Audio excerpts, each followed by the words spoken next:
Hello students, आज का हमारा टॉपिक है फंक्शंस ऑफ एन इकोसिस्टम। पिछले लेक्चर में हमने पढ़ा था कंपोनेंट्स ऑफ एन इकोसिस्टम। तो आज हम पढ़ेंगे next lecture functions of an ecosystem. इसमें हम इंक्लूड करेंगे इकोलॉजिकल सक्सेशन और ecosystem development, energy flow through food chain and nutrient cycling, that is biogeochemical cycles. तो आज के लेक्चर में हम सिर्फ बात करेंगे इकोलॉजिकल सक्सेशन की। इकोलॉजिकल सक्सेशन में हम पढ़ेंगे व्हाट इज़ इट, ये क्या होता है, इसके कॉजेज़ क्या हैं, इसका क्या प्रोसेस है और इसके क्या टाइप्स हैं। तो स्टूडेंट्स, इकोलॉजिकल सक्सेशन होता क्या है? The process by which communities of plant and animal species in an area are replaced और changed into another over a period of time is known as ecological succession. मतलब किसी भी एक specific जगह पर over a period of time जो community है वो चेंज हो जाए तो उसे हम कहते हैं सक्सेशन।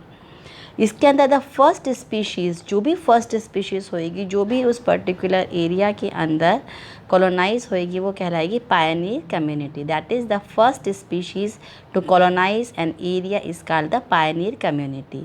और जो फाइनल होएगी, दैट मीन्स जब इकोलॉजिकल डेवलपमेंट कंप्लीट हो जाएगा तो वो कहलाएगी climax community. The final stage of succession is called climax community.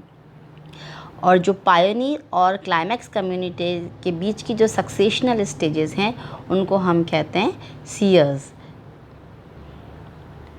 Okay, now causes of ecological succession. Since succession is a process, or more properly a series of complex processes, so it is natural that there might be several reasons behind it, which can be broadly categorized into two major types. Initial causes, these are climatic as well as biotic. The former include factors such as erosion and deposits, fire, wind, causes by lightning or volcanic eruptions, and the later includes various activities of all organisms. These causes to produce the bare area or destroy the existing population. That means जो initial cause है वो किससे होएगा? या तो erosion हो गया, fire हो गया, कोई भी volcanic eruption हो गया, मतलब जिससे कि जो existing community थी वो क्या होगी? complete लॉस हो गई, डिस्ट्रॉय हो गई, और वहाँ पर सिर्फ क्या बचा? एक बेयर एरिया बचा, खाली एरिया बचा, वो इसका इनिशियल कॉज है। सेकंड होता है continuing cause, that is process like migration, competition, reaction etcetera. इसका मतलब कि यदि जो भी कम्युनिटीज़ थी उनका माइग्रेशन हो गया या कंपटीशन था, उनके कारण जो successive waves of succession start होती हैं as a result of changes chiefly in the structural and functional characters of the area, the process can smoothly continue. तो ये कंटिन्यूइंग कॉज होता है।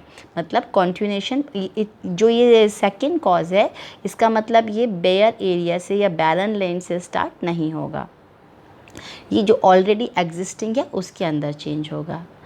उसके बेसिस पर ही टाइप्स ऑफ सक्सेशन है, that is primary succession and secondary succession. Primary succession क्या होता है? It occurs in the barren area, okay, where there was no previously any type of living matter. It requires 1000 years, मतलब barren area को succession होकर एक नया ecosystem बनने में 1000 साल तक लग जाते हैं। इसके एग्जाम्पल्स क्या हैं? Volcanic lava, mud bank, igneous rocks etcetera. Secondary succession क्या होता है? This type of succession occurs where vegetation was present previously but vegetation was destroyed due to natural or artificial causes, that is fire, flood, sudden changes in the climate. This succession is comparatively more rapid and it requires only 15 to 100 years for grassland and 1000 to 200 years for forest.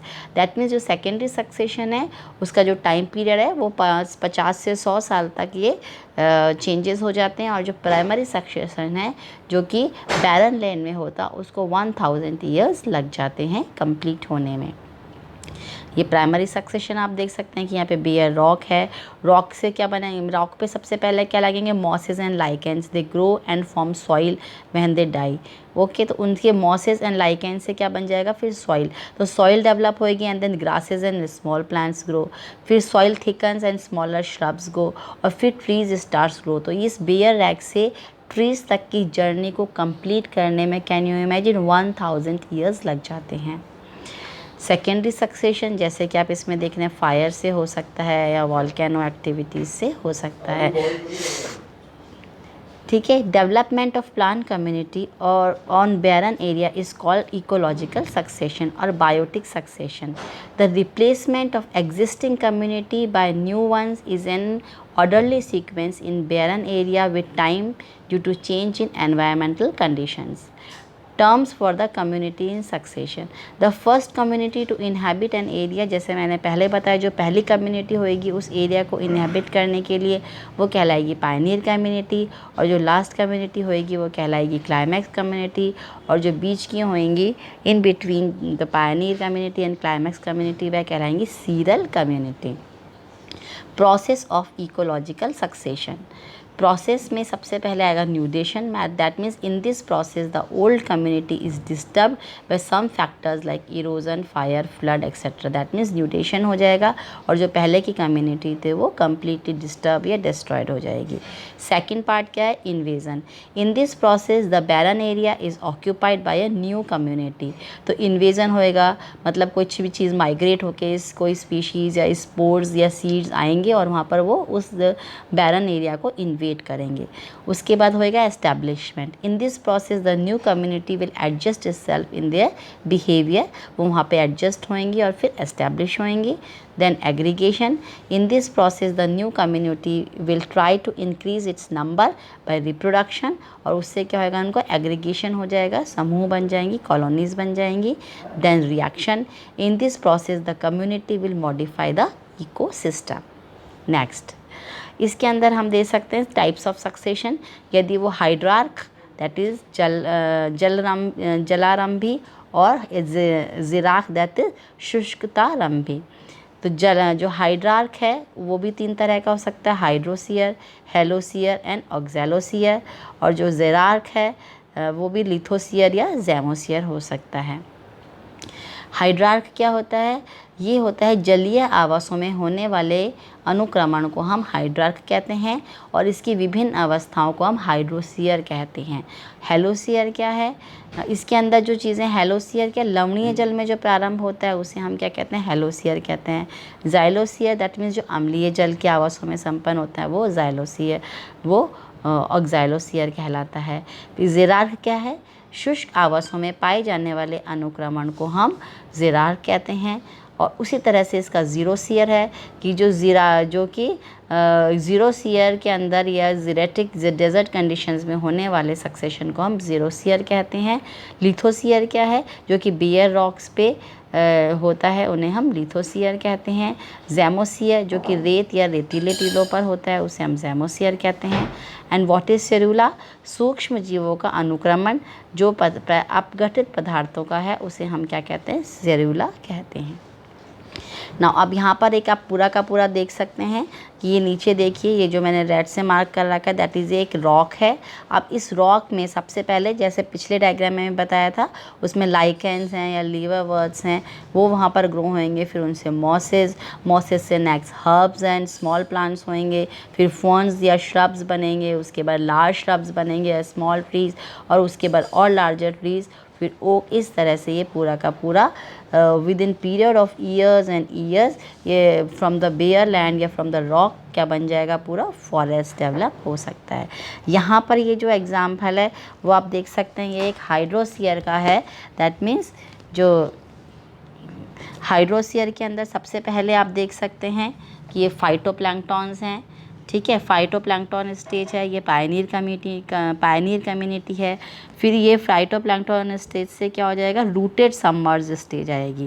That means जो कि rooted submerge stage है जिनमें कि roots है। फिर उसके बाद क्या होएंगी, रूटेड फ्लोटिंग स्टेज आ जाएगी, ओके। उसके बाद आ जाएगी रीड स्वैम्प स्टेज।